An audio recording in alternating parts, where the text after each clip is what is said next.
Looking for you, of course. You're the lady of the hour, the girl of the day." He pulled something from his waistcoat pocket, cupped it in his hand so she couldn't see, and hid it by sliding both hands behind his back.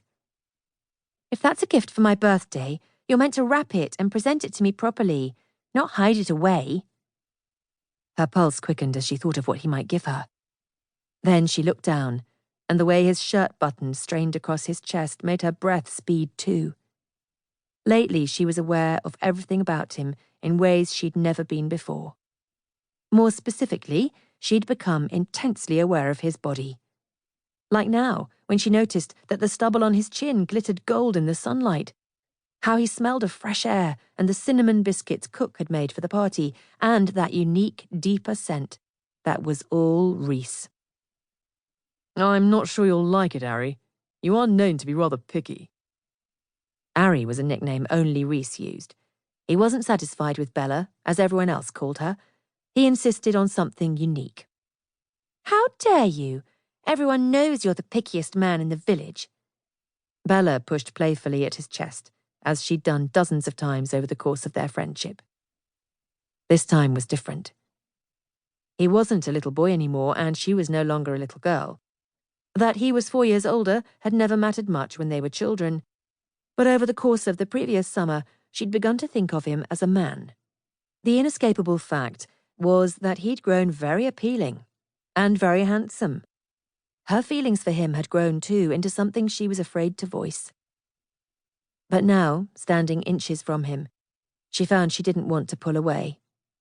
Under her palm, he radiated heat, and it was as much of an enticement as discovering whatever gift he concealed behind his back. "You're so picky, none of the girls in the village can catch your eye."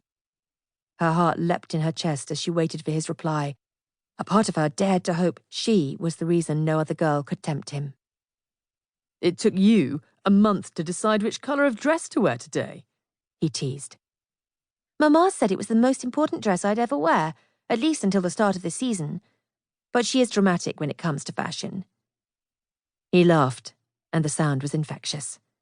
She always laughed when he did, but the sound was richer now that she could feel the reverberation against her palm. "Show me what it is," she insisted, with a gentle push. Rhys tipped his head and looked down at where she touched him. She felt his response. His heartbeat raced faster. When his eyes met hers again, their cool blue shade seemed darker. "Turn around, Arabella," he said on a husky whisper. Bella did as he requested, without protest or hesitation. That was new too. Usually they debated everything. Her breath snagged in her throat as she waited, listening to the rustle of fabric as he brought his arms forward. A little squeak sounded in the high-ceilinged library, like the metal-on-metal rub of a hinge giving way.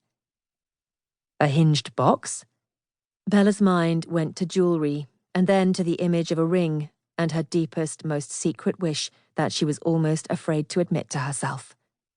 She was expected to have a wildly successful coming-out season. Her mother had been planning for months, years.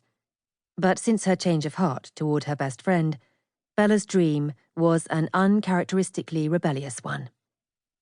Deep down, she hoped her season might be unnecessary because Rhys would ask her to be his. Her parents couldn't disapprove. They'd known Rhys as long as she had and loved him as a son, not to mention that he was heir to a dukedom. As her mother had told her 100 times while they discussed eligible noblemen who might be promising prospects for the coming season, nothing compares to a duke. It would come as a shock to no one to discover that he'd had her heart for years. Even Rhys couldn't doubt that, but it had always been a friendship kind of love. Now it was so much more. He swept his fingers across the back of her neck, and Bella gasped. "Are my hands cold?" No, was all she could manage. Her skin tingled where he'd touched her, and a ribbon of warmth spread out from that spot and slid all the way down her back. She felt his other hand come up, and he stretched one arm over her shoulder, then the other. Cool metal landed gently against her neck, and then his fingers were fumbling at her nape again, brushing against the wisps of hair that had escaped her coiffure. He'd hooked a necklace